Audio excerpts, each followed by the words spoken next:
But now we're looking at commemorations being held in Italy to mark 80 years since the Allied forces won the Battle of Monte Cassino, one of the bloodiest in the Second World War.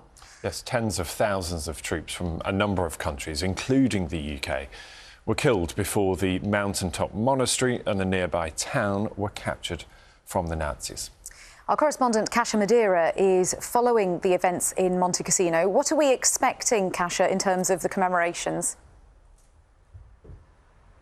Well, welcome to central Italy, to the city of Cassino, and it's a beautiful day, a stark contrast to what was happening here 80 years ago.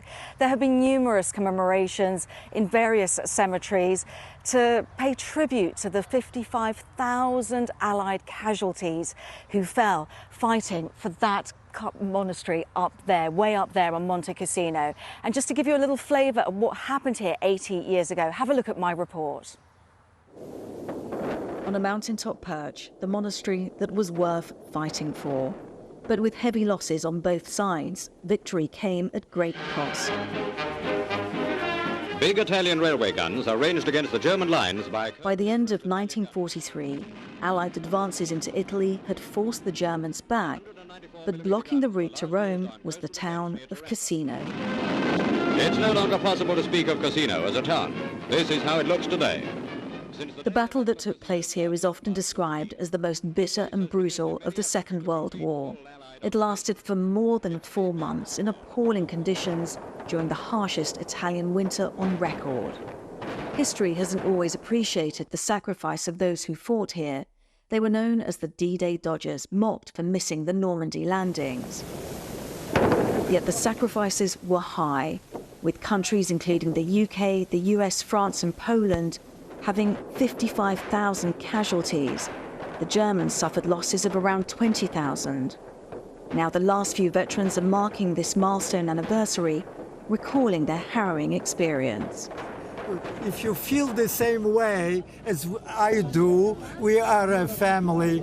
We are a family because we come here to honor those who didn't make it, who fell in here on their road to Poland. Yes, they didn't make it, but I did. 80 years on, their sacrifices for the battles of Monte Cassino are not forgotten. That was the commemoration service. That was the commemoration service that took place at the Polish War Cemetery yesterday. Today we're at the Commonwealth War Cemetery to look at what is happening here. And joining us is Colonel Matt Smith, the UK Defence Attaché to Rome for the Ministry of Defence. And as a military man, let's just start off with what was happening on that mountain 80 years ago. So 80 years ago, the abbey at the top of the hill was the centre point of the Gustav line, the defensive line south of Rome. A really dominant feature that was holding up the Allied advance to get north and onto Rome to liberate Rome.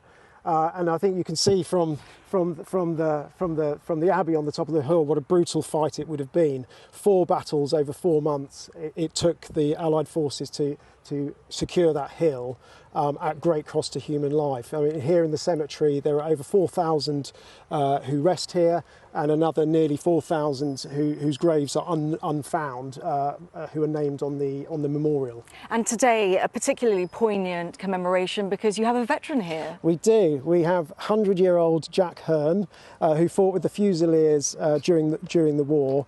He's delighted to be here, and he's got some really good stories about his time throughout the Italian campaign.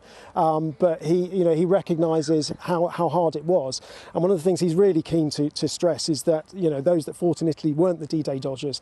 This was hard fighting, not the bocage of Normandy. And while the campaign in Italy certainly sort of led the way for the invasion in Normandy, it was some really hard fighting, and they shouldn't be forgotten for their sacrifices here. They shouldn't be forgotten.